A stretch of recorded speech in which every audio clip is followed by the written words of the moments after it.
Daniel, de quoi veux-tu parler ce soir après cette soirée à but de Ligue des Champions? La raclée, le record, encore une victoire, alors qu'en championnat, on a l'impression que c'est le terrain d'entraînement. C'est Paris qui explose tout. Paris qui est en feu, c'est le premier point évidemment. Le deuxième point, je vais faire un focus parce que c'est ébouriffant, c'est stupéfiant. Vitinha est un joueur absolument hors norme. C'est devenu très probablement le meilleur milieu de terrain au monde en ce moment, quoi. Alors, il y a 3 places dans un milieu. Mais Vitinha, pour moi, je n'ai pas l'impression d'exagérer en pensant qu'en ce moment, c'est vraiment le meilleur, quoi. Et puis le point 3, c'est tous ces matchs.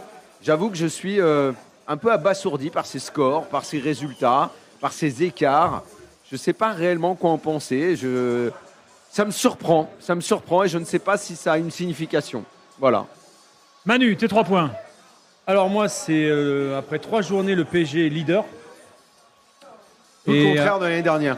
Ouais, le PSG leader, alors que certains, j'entendais des petites voix à droite, à gauche qui me disaient que c'était pas ça, le Paris Saint-Germain, ce début de saison, pour X raisons.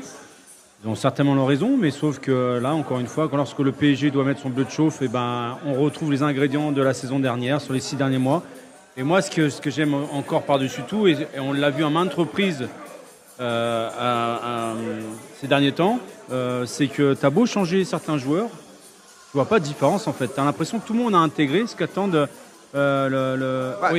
Zabardi, c'est les 3 points. Voilà. Oui. Ah, il est encore dans les 3 points là. Oui. Non, il vient de commencer, c'est son le deuxième. premier. Ah ouais, c'est le premier. Je fais ce que je veux, d'accord, ok. Je vais me balader alors, je reviens. Je fais ce que je veux. C'est mon premier point. Mon deuxième point, c'est effectivement les scores flops ce soir. Donc c'est impressionnant, quoi. Tu as l'impression qu'il y en a qui ont joué au tennis ce soir. Et le troisième point, écoute, ça n'a rien à voir avec la Champions League. C'est juste que la Ligue espagnole, s'est chiée dessus et qu'elle est revenue sur ce qu'elle avait décidé sur le fameux match justement de délocalisation. Donc la Liga à travers Tebas a annoncé que le match qui opposerait Villarreal avec le Barça ne se ferait pas justement à Miami et on en parlera une très bonne décision. Ah, voilà. d'accord. On en parlera tout à l'heure avec. Ah oui, je pouvais pas passer à côté de ça. Non, mais tu fais bien parce que tu vois, j'étais passé à côté de la news. Non, mais quand tu parles de collectif, évidemment, bien sûr que c'est la base, que c'est impressionnant, que même quand des joueurs sont pas là. Mais ces derniers temps, il y a eu beaucoup de joueurs qui n'étaient pas là. Mine de rien, encore heureux qu'il y a quand même des joueurs qui se détachent et qui sont au-dessus. Les résultats et le contenu étaient moins excitants. En Ligue 1. Oui, tu as raison, parce qu'au Barça, il manquait plein de joueurs. Oui, mais Exactement. attention, au Barça, il manquait plein de joueurs. Mais Hakimi, Nuno Mendes étaient là, et surtout Vitinha était là. Oui, d'accord. Et quand je dis que pour moi, c'est l'homme clé, pour moi, c'est l'homme clé, c'est l'homme qui Daniel, fait jouer je fais cette la équipe. différence entre les deux compétitions. Oui, mais la Ligue 1, ils savent qu'ils ont une marge incroyable en Ligue 1. La Ligue 1, j'ai l'impression qu'aujourd'hui, c'est vraiment le terrain d'entraînement. C'est pour ça, c'est ce que je te dis. Voilà. On va démarrer là-dessus parce qu'on a un invité surprise. Qui est là, qui était là dans le coin, à regarder le match tranquillement. Non, il est venu bien manger. Voilà. C'est quelqu'un qui aime manger, il est venu bien manger, voir les matchs. Omar dans une ambiance Dafonseca, amicale. Maison, quoi. Omar Dafonseca est avec nous, bonsoir. Salut Omar. Ah, est-ce que ça marche? Ça marche pas. Hop, parce que on a Omar. Omar, bonsoir. Bonsoir à tous, pardon. Là, ça marche. Voilà. Ah oui. Omar Dafonseca, Beansport, bien sûr, hein, qui bride mille feux tous les week-ends à la télé. Vitinha, je sais que tu aimes les beaux joueurs, les joueurs techniques et tout. Daniel disait c'est peut-être un des meilleurs. Pour moi, c'est l'homme clé de ce PSG. Un des meilleurs il y en a beaucoup du des monde clés. aujourd'hui. Il y a un trousseau entier dans cette équipe, mais lui, c'est la clé en or. Oui, en plus, un peu comme Pedri, j'essaie de dire tout le temps que c'est des joueurs qui dérogent un peu le football parce que depuis un certain temps, on préfère que le milieu, soi-disant, ait un peu de muscles, non? Un peu des Manu Petit, quoi, tu veux dire? Ouais, ça va, je savais jouer au ballon quand même. Manu, il n'avait pas les pieds à l'envers. Ah non, c'est pour ça. On peut même plus le changer, lui, regarde ici. Non, mais vous vous souvenez, moi je dis tout le temps, le meilleur milieu que j'ai C'est vu. grand que tu dis ça.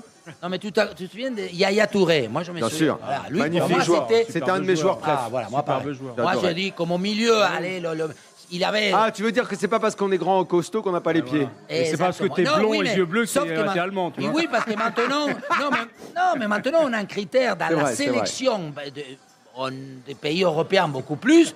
Et d'abord, c'est le côté athlétique. On Oui. dit la mesure, la course. Oui, mais les grandes équipes, elles font pas ça, Omar. Si tu regardes bien le Bayern, si tu vois le Barça, tu vois au milieu de terrain, il n'y a pas Ouais, les grands mais gabarits, il y moi, a des bons maintenant, je joueurs. regarde- Avant tout, il y a des bons joueurs. Hein. Oui, Daniel, mais regarde le Brésil.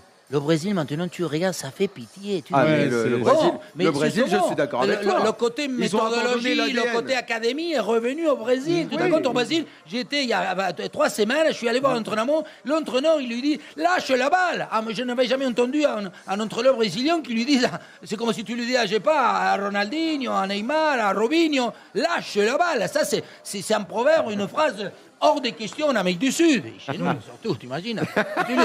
On n'aurait jamais eu de Messi, de Maradona, tu connais, non? Di Stefano, Maradona, Messi, je ne sais pas dans quel Non, pays. nous, on les connaît pas bien. Il est là, regarde, il nous regarde. Il est en décor ici. Non, mais je reviens à Vitinha.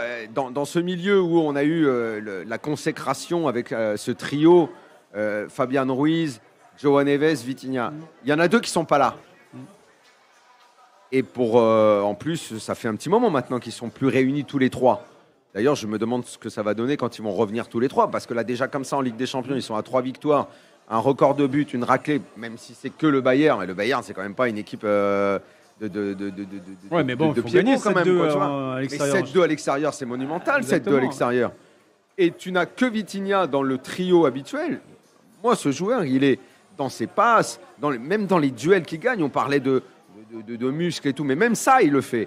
Non seulement il sait récupérer les ballons, gagner les duels, ce qui semble être la tâche ingrate du milieu de terrain, mais il bonifie, il fait tout en fait. Moi, il y C'est a un truc joueur que qui a j'aime acquis chez lui. une dimension Il y a un incroyable. truc que j'aime par-dessus tout chez lui, il y a quand même pas mal de qualités, et il y en a une qui ressemble beaucoup à ce que faisait Xavi. C'est-à-dire qu'il analysait à chaque fois les déplacements des adversaires de ses coéquipiers, il savait exactement dans quel espace il devait aller, et à chaque fois il anticipait sur la pression de l'adversaire, donc il savait pertinemment quelle était sa première touche de balle. L'intelligence. J'adorais ça. Voir avant. J'adorais. Jean-Louis du Stade, Vitinha, tu nous dis quoi? Ouais, impressionnant, bien sûr. Je souscris à tout ce que vous dites. Et en plus, moi, ce que je trouve frappant du Stade, c'est ses positionnements différents en fonction du jeu. C'est-à-dire qu'il comprend exactement à chaque fois où il doit se placer. Parfois, il est même arrière gauche pour être premier relanceur, un peu décalé. Je l'ai vu parfois faire des appels en profondeur en position de 9 quand personne faisait ce boulot-là. Donc, il est bien sûr chef d'orchestre, premier relanceur à chaque fois, et il perd vraiment très peu de ballons. À la limite, on les comptait, les ballons perdus. Il doit y en avoir 1 ou 2 sur tout le match. Et en plus de ça, je pense que tactiquement, il a une intelligence supérieure aux autres. Ouais. Ça me rappelle le débat qu'on a fait tout à l'heure sur Rotten sans flamme, où ça a gueulé un petit peu dans les micros. Pourquoi? Parce que un des thèmes, c'était est-ce que le retour de Dembélé va tout changer au Paris Saint-Germain? Et moi, j'ai dit non.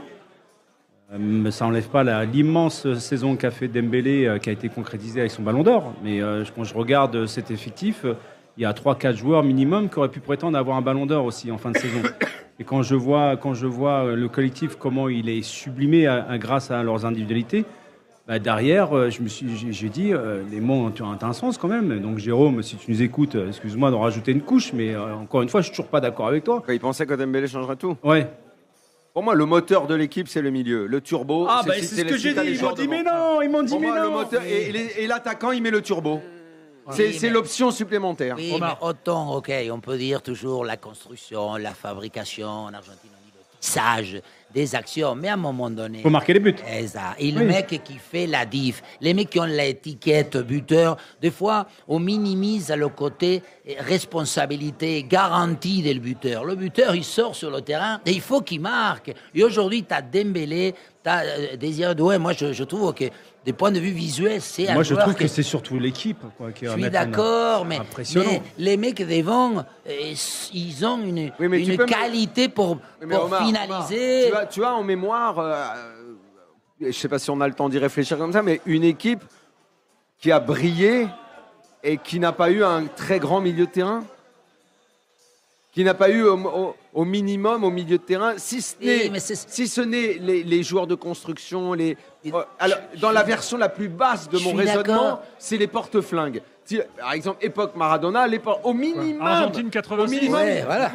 Non mais soit c'est un moteur, brillant, soit c'est un moteur au minimum de Parce que, porte-flingue. à la limite, nous les Argentins, en 2022, tu ne vas pas me dire que McAllister, Rodrigo De Paul et Enzo Fernandez. les gars, non. Mais ils sont capitaux. Oui, C'est mais capital. pas. Non, mais heureusement qu'il y a le petit. C'est toujours pareil, les gars. Je te dis pas qu'il faut pas le petit. Si, mais oui, mais est-ce que je te dis que sans le milieu de terrain, petit, là.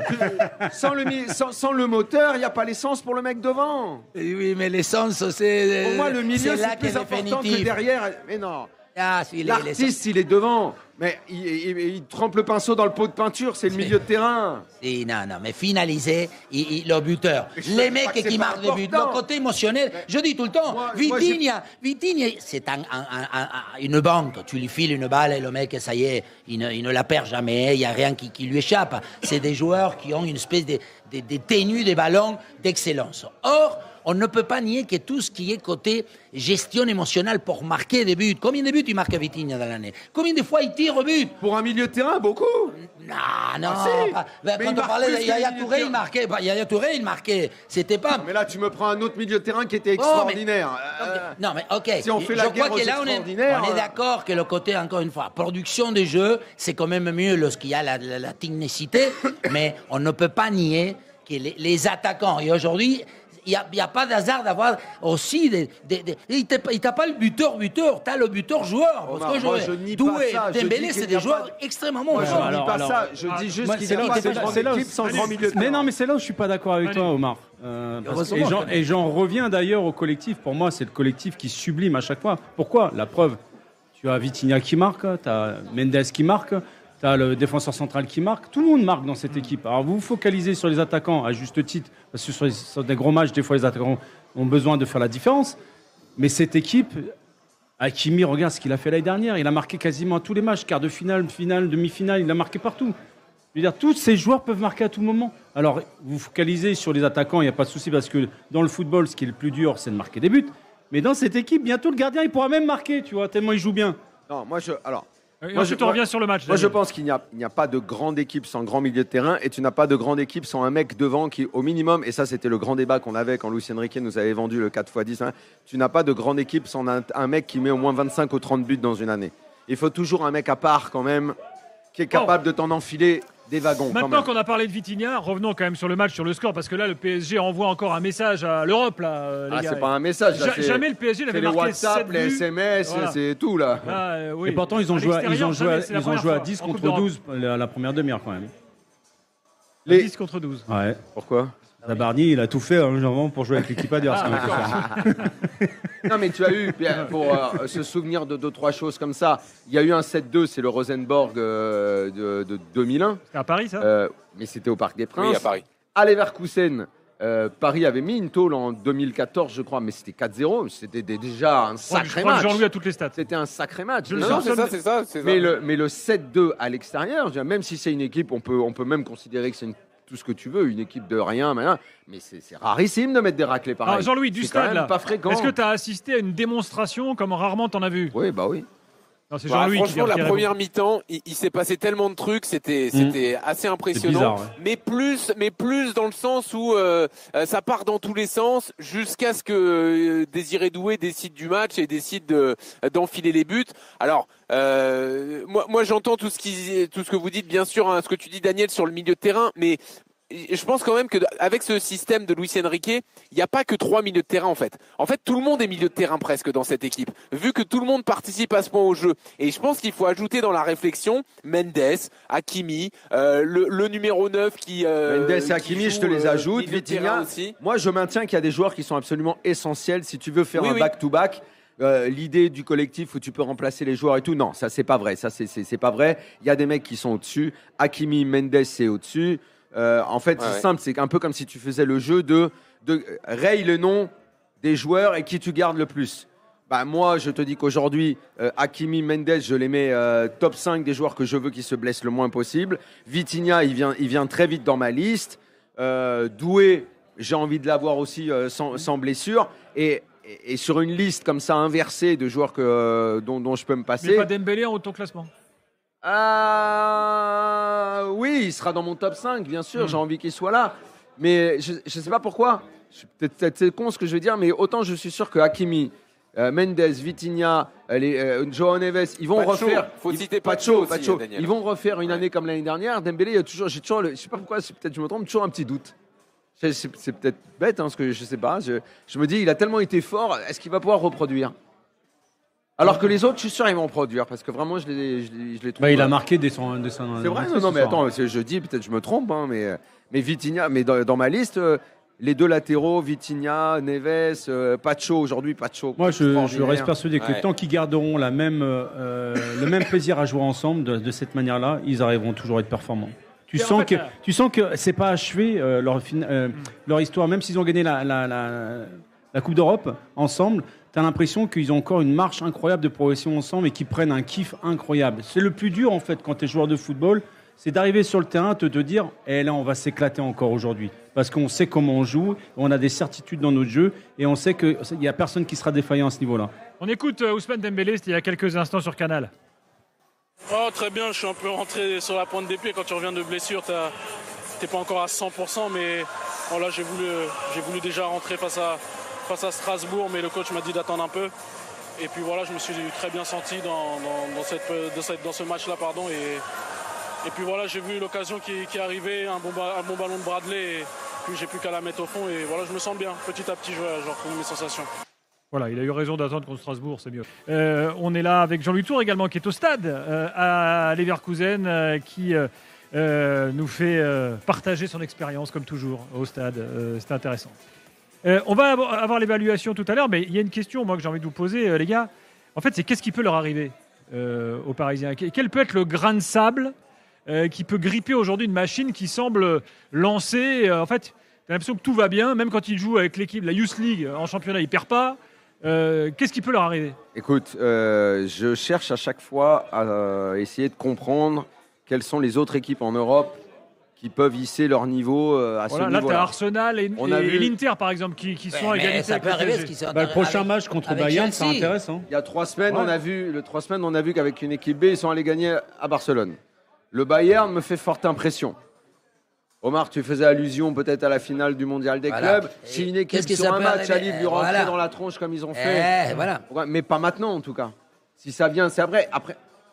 S'il faut vraiment essayer de ne pas trop s'emballer, machin, bon alors peut-être ok, il faut se rappeler que l'année dernière, Liverpool à la même époque, il marchait sur la tronche à tout le monde. Vraiment, c'était un massacre. Ils ont fini la première phase premier, ils sont favoris, machin. Et dès les 8e contre le PSG, ils ont chuté. Donc oui, on sait qu'au foot, parfois, quand vont arriver les matchs à retour, il peut se passer des choses. Mais là, aujourd'hui, tu donnes-moi un stylo, le back-to-back, je suis pas loin de le signer. Hein. En tout cas, je tiens le stylo dans la main. Non, il y a plus que des fois, en étant en France, on n'arrive pas à s'en apercevoir. Mais moi, je côtoie beaucoup des journalistes mexicains, argentins, etc., d'Amérique du Sud. Et Paris Saint-Germain a un coup d'autorité. Toi, dans le côté international, tout le monde est enchanté. Là, j'ai des amis argentins qui sont arrivés. Et les mecs, ils te parlent de Paris parce qu'ils aiment regarder. En dehors de le côté performance, régularité, titre de la Champions League, c'est un football joli à voir. C'est un football agréable, comme on dit. La plupart des mecs, ils savent, ils sont très, très amis du ballon. Quoi. Non, ce football vivant. Ça plaît même à ceux qui ne sont pas supporters du PSG. Ça, c'est pas donné à tout le monde. Ça, c'est le propre d'une grande équipe. C'était le Barça. Je l'ai dit, ça fait des mois et des mois que je le dis. Je ne suis pas un fan du Paris Saint-Germain, mais je le dis ouvertement. On est entouré que de supporters du PSG ici. Mais moi, il connaît le football. Mais j'adore regarder les équipes qui me font plaisir à regarder. Et sincèrement, ça me rappelle une certaine époque, quand j'avais la chance de regarder Iniesta avec Xavi, Messi et compagnie. Ah oui. Mais oui, on est d'accord. Franchement, ça fait plaisir. Jean-Louis, le stade a réagi comment à cette branlée ? Les Allemands, c'est aussi des connaisseurs. Comment c'était ? Ils sont partis. Ah, ils sont partis. Ils sont partis. À une demi-heure de la fin, il y avait le stade à moitié vide. C'était incroyable. Ah ouais, vexé quoi. Donc, non, mais 7-2, quoi. 7-2, c'est un score dément quand même. On a l'impression qu'on ne mesure même pas. Et on avait l'impression que c'était une équipe de U19 en face, surtout. En fait, eux, ils envoient une sensation de facilité, en fait. On a l'impression qu'ils s'approchent du but, que tout est facile. Après, attention, Leverkusen, on va en parler avec Polo tout à l'heure, notamment en défense et tout, les mecs, il faut qu'ils réapprennent le marquage. Hein. Mais d'accord, mais 7-2 quand même. Oui, moi aussi j'ai vu dans la surface les mecs qui sont à 2 mètres. Manu, il était horrifié pendant le match. On regardait. Leur gardien, c'est le passoire. Non mais oui. En plus, t'as l'impression que tout rentrait. Parce que le but de Dembélé, il est très excentré. Et même le but de Doué le long du poteau, petit côté. C'est presque à se demander le nombre de tirs qu'a fait le Paris Saint-Germain dans le match. Combien de tirs ils ont raté en fait. Jean-Louis va te le dire, mais je crois que la stat elle est le gardien n'a fait qu'un arrêt. sur Voilà. une frappe sur lui. Oui, Sinon, à c'est chaque fois qu'il y une avait un tir passoire. cadré, il y avait but. Ouais, mais ils ont fait combien de oui. tirs? Parce que j'ai l'impression qu'ils ont fait plus de tirs cadrés que. Je vais te trouver la stat tout de Ah suite. non, ils ont fait Non, un mais ils tir ont cadré limite en plus. fait Après, il y a 8 eu tirs, des 7 frappes, buts, limite. contrées. Ils ont fait Oui, limite voilà, c'est ça. 8 tirs, C'est 7 ça. buts. Ouais, voilà. Ah oui. Tir cadré, Ça 8. s'appelle, parce que je viens de le dire. Voilà, Ils ont marqué Ça 7 s'appelle buts, 8 tirs l'efficacité, cadrés. ça Tu te rends compte, toi? exactement. Exactement. Sinon, Bon. je l'ai dit, vous voulez répéter dans un quart d'heure aussi? Ah, c'est vrai qu'il y avait de l'écho, j'avais l'impression. Démarrons J'ai l'évaluation. l'impression que je sers à rien. Là. Démarrons l'évaluation Pas parce une que impression. Hein. il y a pas mal de choses à dire sur les individualités. Tout à l'heure, d'ailleurs, qui a allumé Zabarni Moi. non, c'est toi. Oui. Ouais, il Ah joue bah, à, tout il joue à- le monde il joue à a 10 allumé contre Zabarni. 12. Manu, il lui plaît pas. 10 contre 12. Ah oui, mais je suis d'accord. Donc c'est Non, mais si c'est on le a- boulet de la soirée, Gilbert. C'est le ça. boulet.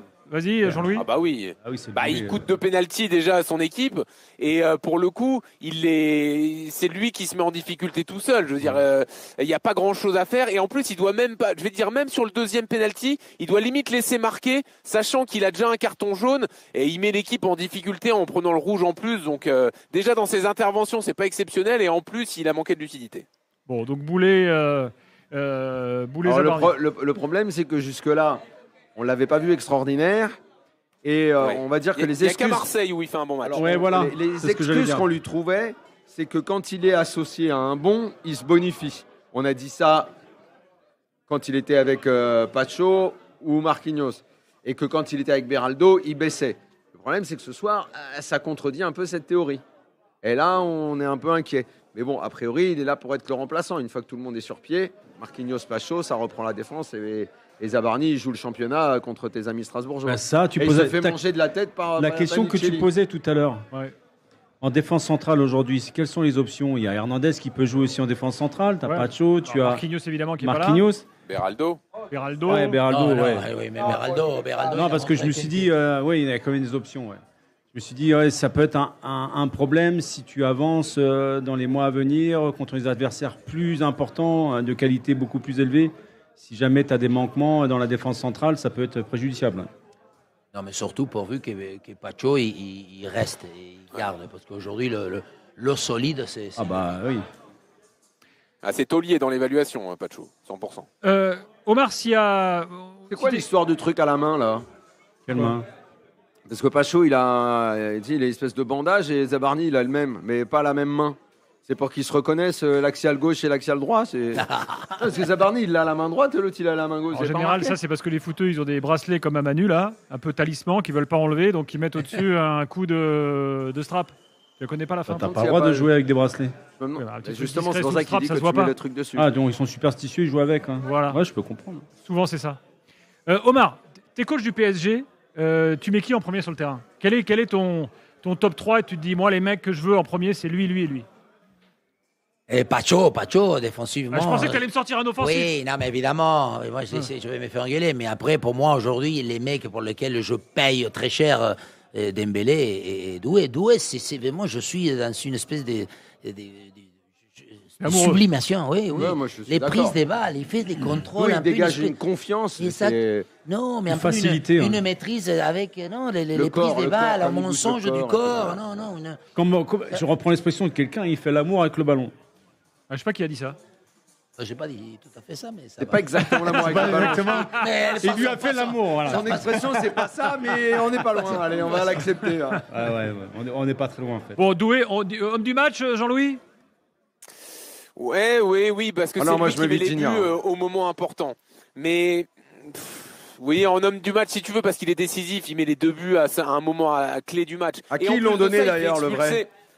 Bah, je l'ai pas vu passer. Et juste, j'ajoute sur Doué, pour argument pour le mettre homme du match, il fait expulser Andrich, et qui est la conséquence en plus d'un jeu entre Oh, les il fait deux où il l'a un expulser, peu fait chambré, expulser. il Tu s'est crois pris que des c'est- taquets. Ah oui, c'est lui qui C'est l'a Nuno touché. Mendes qui a je pense. été élu homme du match.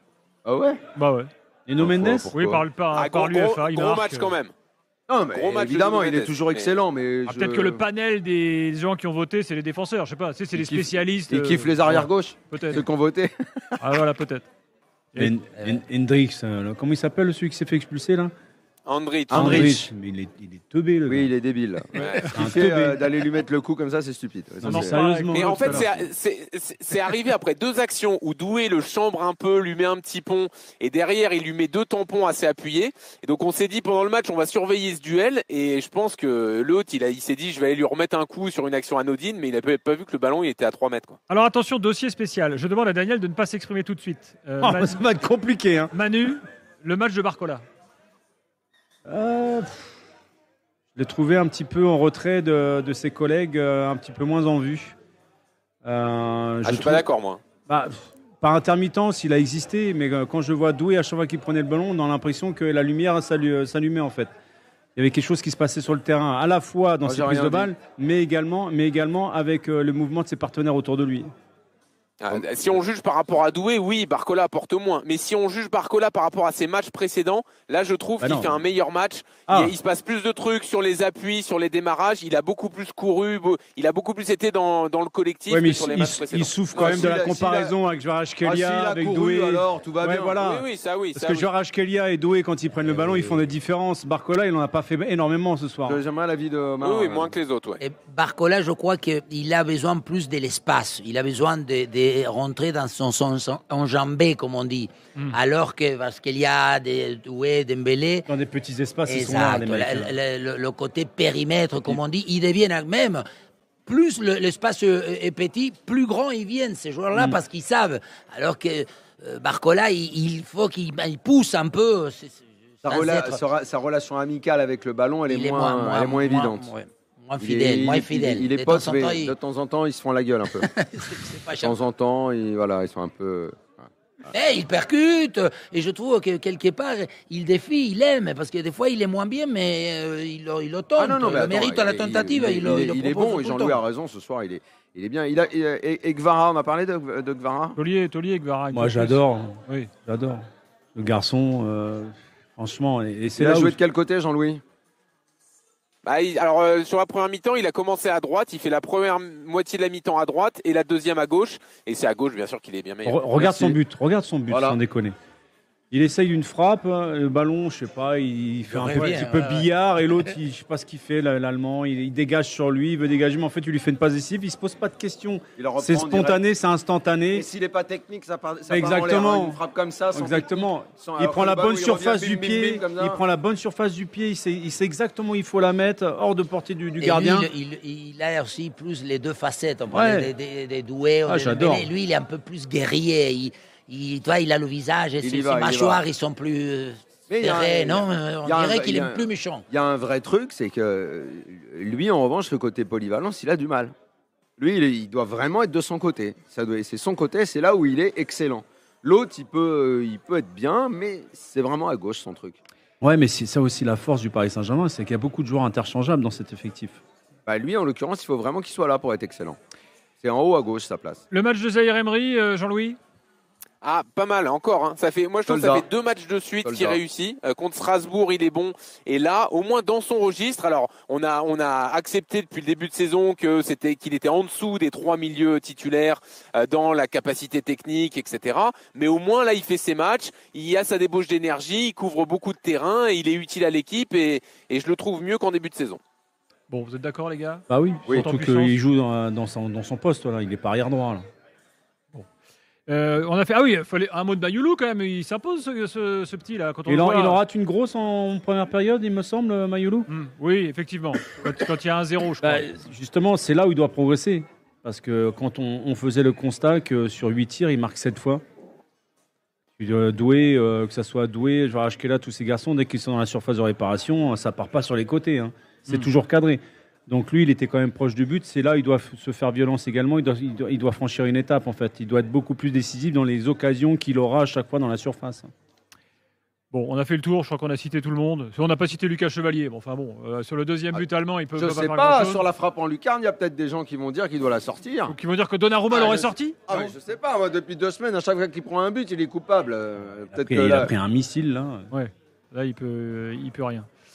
Bon, Omar, merci d'être venu nous voir, c'était sympa. C'est quoi tes prochains matchs là? Classico, dimanche. Ah oui, D'ailleurs, avant qu'il parte, t'as regardé le match du Barça? Bien sûr. T'as été convaincu? Non. Non. parce qu'à 2-1, c'était chaud quand même. S'il n'y a pas l'expulsion... Ils les ont créés en premier mi-temps, ils les ont encore créés 2-3. Moi, je comprends rien, c'est le côté systématique de leur jeu. Ils le font tout le temps, n'importe quel moment. Moi, je dis tout le temps, le match, c'est des moments. Il faut avoir la bonne recette. Or, quand tu fais déjà toujours le fait d'être aligné, les autres, ils sont pas bêtes. Hein, attendez. Mais bon, apparemment... Bon, donc le Real va gagner, là. Non, mais si Mbappé, ils jouent vraiment leur jeu comme ils ont joué leur ils sont morts. Je crois qu'il peut 3 avoir ballons une grosse surprise. Surtout qu'il est en jambes, il a du feu dans les jambes en ce moment. Non, parce qu'en plus, il se pose la question. Là, aujourd'hui, il a fait jouer Eric Garcia, Koubarsi, Araujo, Christensen, il ne sait plus. Donc, ça veut dire quand même que... Il sera suspendu en plus, Flick, me semble-t-il. Non, il a pris un rouge Oui, dernier oui, match. oui. Il ne sera même pas sur le banc. Oui, parce qu'il a inventé une nouvelle manière d'applaudir, non? Oui, c'est ça. Oui, Ouais. Il a applaudi 2 fois avec d'ailleurs. le milieu du bras. Deux fois, absolument. Avec le milieu du bras. Voilà. Et alors, Omar, on me dit qu'en plus, tu as eu 46 ans hier, donc bon anniversaire. Oh là là. Bon anniversaire, Omar. Bon anniversaire. C'est ton anniversaire? C'était, oui, mais C'est quand? dur, hier. Bah, bon anniversaire. Non, mais ça y est, maintenant. Feliz cumpleaños. On est dans le tunnel et les ampoules, ils commencent à s'écrier. Hein. Mais non. Je te dis que oui. Merci d'être passé, c'était sympa. Merci à vous, à Merci. bientôt. Ciao. Avec Daniel Rieu, avec Manu Petit, avec Jean-Louis Tour qui est toujours au stade à Leverkusen après donc la victoire éclatante 7-2 face au Bayern. Et Mickaël nous rejoint ici au Dopo. Mickaël, Il est de bonsoir. retour, Miguel. Il est de retour, il arrive quoi. Est-ce que le micro de Mickaël fonctionne? l'impression Mickaël, que t'es là? Ouais, je suis là. Ça y est, c'est bon. Ah, voilà. Tiens, je précise qu'on sera aussi ici demain soir. Hein. Si vous voulez venir Monaco, voir le match Tottenham de- voilà. et Sporting OM. Une Ah, très belle merci. soirée. Bah, merci de faire, de mentionner Monaco quand même. Bah, pourquoi tu voulais commencer Je par pense qu'il n'y a Monaco pas beaucoup de place entre Marseille et le Paris Saint-Germain pour citer Monaco. Oui, mais donc, excuse-nous, Monaco est moins Non, mais populaire. je vous le dis quand même. T'as conscience du... Sur tous les plateaux de radio, de télé, on n'entend pas beaucoup Monaco. Hein. En même temps, Manu, la vérité, est-ce que Monaco fait réellement beaucoup en attractivité? Est-ce qu'il donne réellement envie, depuis par exemple, ne serait-ce que le début de cette saison, Attends. d'être réellement Bon, kiffé? votre discussion Monaco. sans Même joué intérêt. plus Je souvent vous que coupe. l'Olympique de Marseille en Champions League. ces Luis dernières années, Enrique est en d'accord avec moi. conférence de presse. On va Voilà. écouter quelques extraits, les gars. Cette année. En direct. Luis Enrique, c'est parti. N'importe quelle que soit l'équipe, Leverkusen est une équipe costaud et difficile. Ils commencent un nouveau projet et je pense qu'on a mérité cette victoire, mais ça a été difficile. Et si je dois parler Vitinha, qu'est-ce que je peux dire? Mais non seulement Vitinha, ce n'est pas le moment de parler d'un seul joueur, mais Vitinha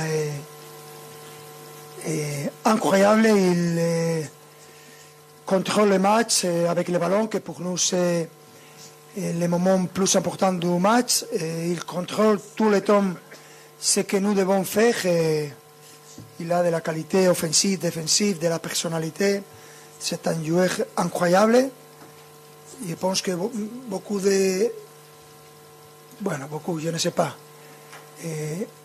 m'ont critiqué en ce moment quand je les mets de numéro 6, de pivote, de poteau.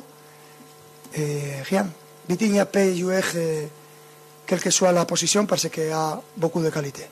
Mais je pense qu'aujourd'hui, il faut parler de toute l'équipe, de cette mentalité, de cet ADN que nous cherchons de jouer, que nous cherchons à jouer à l'extérieur de la même manière que nous jouons au Parc des Princes. Et aujourd'hui, comme d'habitude, notre supporters ont été là et nous devons continuer à jouer de cette manière, que c'est une manière, je pense, très attractive pour notre supporters.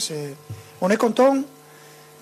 3 victoires, mais encore le groupe est très compliqué et il faut continuer.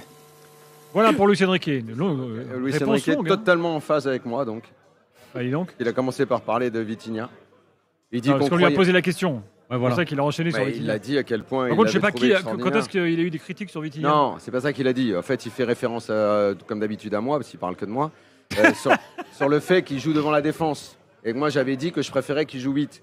Alors d'abord, il a dit, pour ceux qui doutaient, vous voyez qu'il est fort, pas de problème, je vois qu'il est extraordinaire, mais il dit, de toute façon, il peut jouer partout. Donc finalement, dans la foulée, il me donne raison, il me dit, effectivement, de toute façon, il serait parfait en 8. Et d'ailleurs, effectivement, si tu avais un joueur devant la défense aussi fort, tu le mets 8, Vitinha, Alors avec sa frappe de balle, ses passes et tout, il serait tout aussi excellent.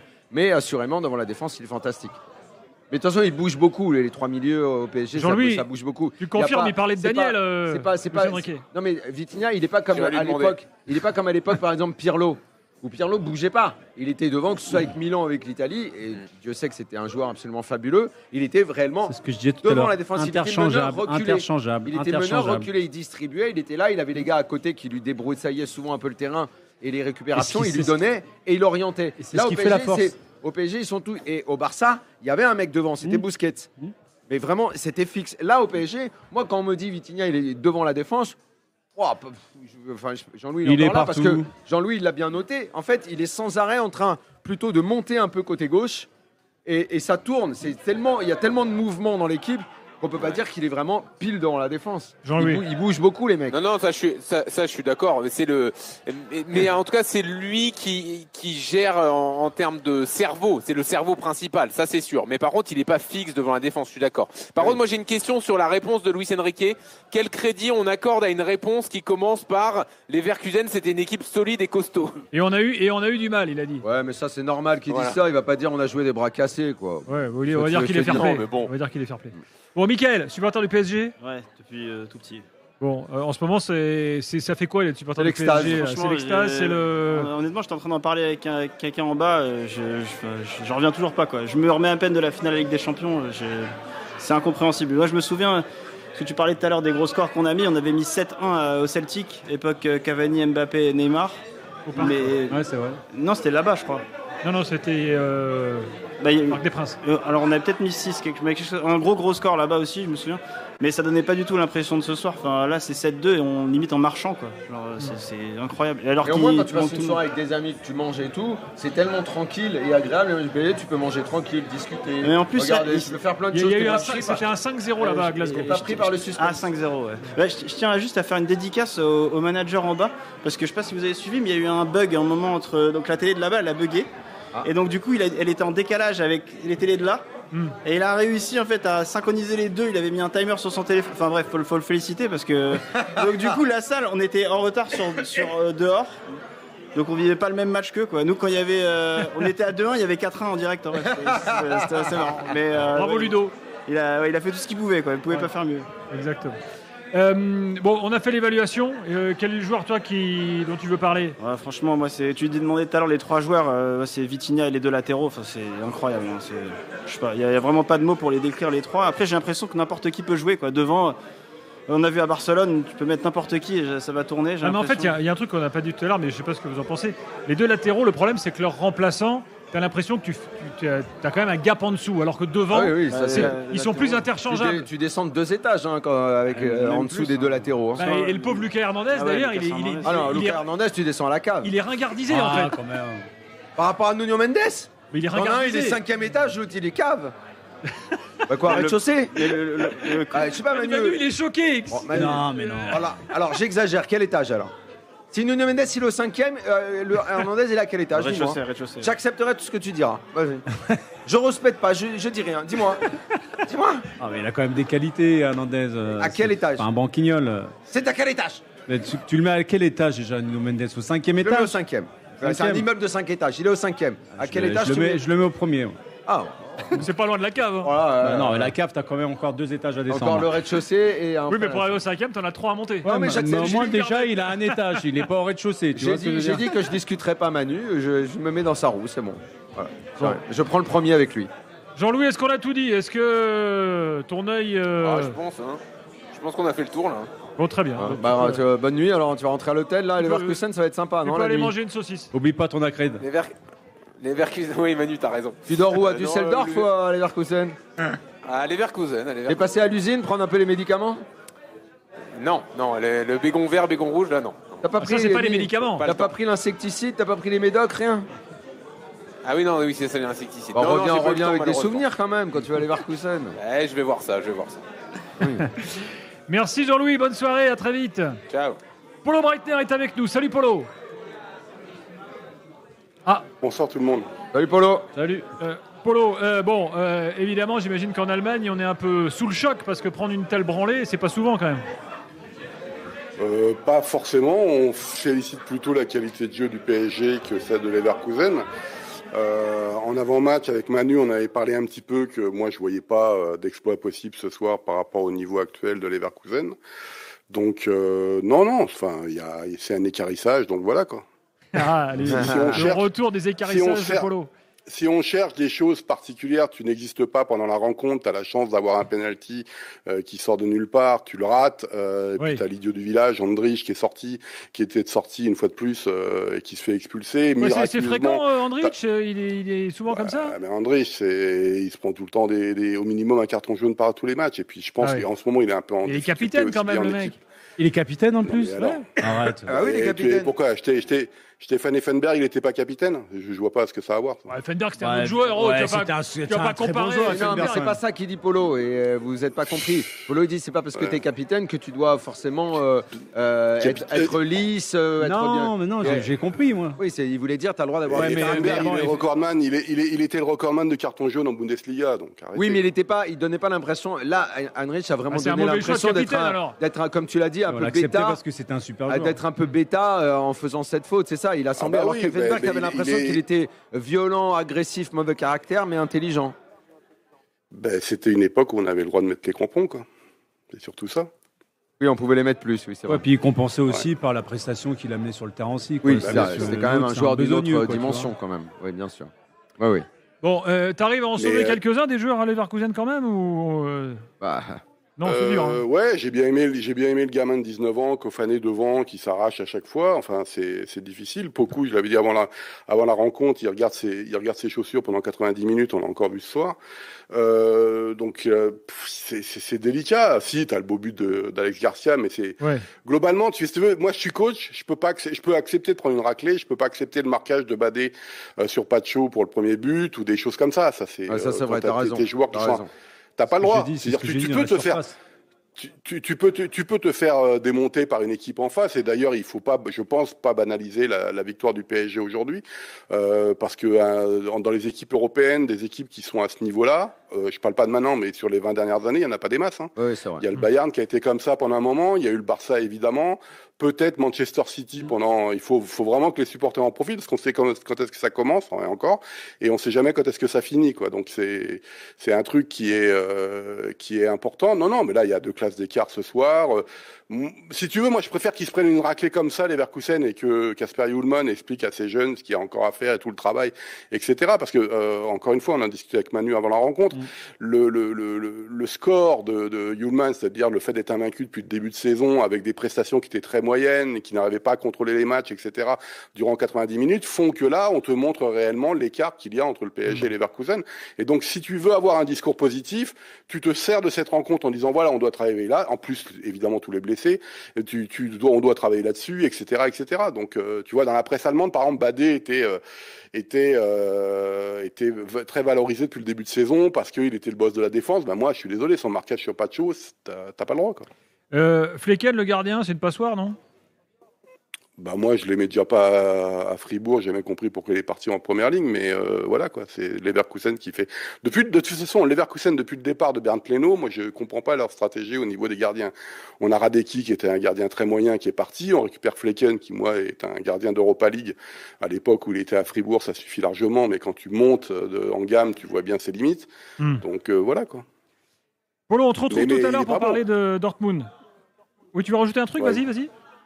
Non, mais Flecken, si tu veux, je comprends pas ce genre de gardien, moi. Donc, je comprends pas qu'on puisse, si on estime que la Première Ligue c'est le sommet pour tous les joueurs, je vois pas ce qu'il va foutre en Première Ligue, quoi. Donc c'est des trucs comme ça.